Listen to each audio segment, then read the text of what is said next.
Hamas నాయకులని వెంటాడి వేటాడి చంపుతున్నటువంటి Israel తాజాగా మరొక హమాస్ కీలక నేతని 61 మంది హమాస్ తీవ్రవాదులతో సహా లేపడేసింది. గాజా ప్రాంతం మీద ఇజ్రాయెల్ భీకర దాడుల్లో భాగంగా ఇది జరిగింది. 61 మంది పాలస్తీనియన్లు చనిపోయినట్టు గాజా ఆరోగ్య విభాగం చెప్పింది. వాళ్ళందరూ పాలస్తీనియన్లు అనే కంటే కూడా హమాస్ తీవ్రవాదులు లేదా హమాస్ తీవ్రవాద మద్దతుదారులు. అక్కడ పుట్టే ప్రతి ఒక్కడు హమాస్ తీవ్రవాదం అని చెప్పడంలో తప్పే లేదు. వాడి కడుపులో ఉండగానే వాళ్ళకి ఆ విద్వేషాలని రగిలించేటటువంటి దరిద్రం ఉంది అక్కడ. ఒకడు హమాస్ రాజకీయ విభాగం సభ్యుడు ఇస్మాయిల్ బర్హం, మరొకడు 2 రోజుల క్రితమే శస్త్రచికిత్స పూర్తయిన 16 ఏళ్ల బాలుడు కూడా అక్కడ హమాస్ స్థావరంలో చనిపోయాడు. అంటే ఆ బాలుడిని అక్కడ అడ్డుపెట్టారనమాట. నేను ఇంతకుముందే చెప్పా కదా, తీవ్రవాదులు చేసే పని ఏంటంటే సామాన్యులు తెచ్చి తమ చుట్టూ కవచంగా పెట్టుకుంటారు. చచ్చిపోగానే తీవ్రవాది పేరు చెప్పరు, తీసుకొచ్చి ఆ సామాన్యుడు చచ్చిపోయాడు అంటారు.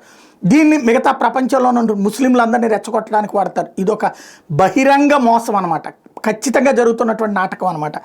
తాజాగా ఇజ్రాయెల్ మిలిటరీ విభాగం అయితే మాత్రం తీవ్రవాది కోసమే దాడి చేశామని చెప్పింది. హమాస్ ఇజ్రాయెల్ మధ్య పోరుకు సంబంధించి గత 24 గంటల వ్యవధిలో మొత్తం 61 మంది పోయారు.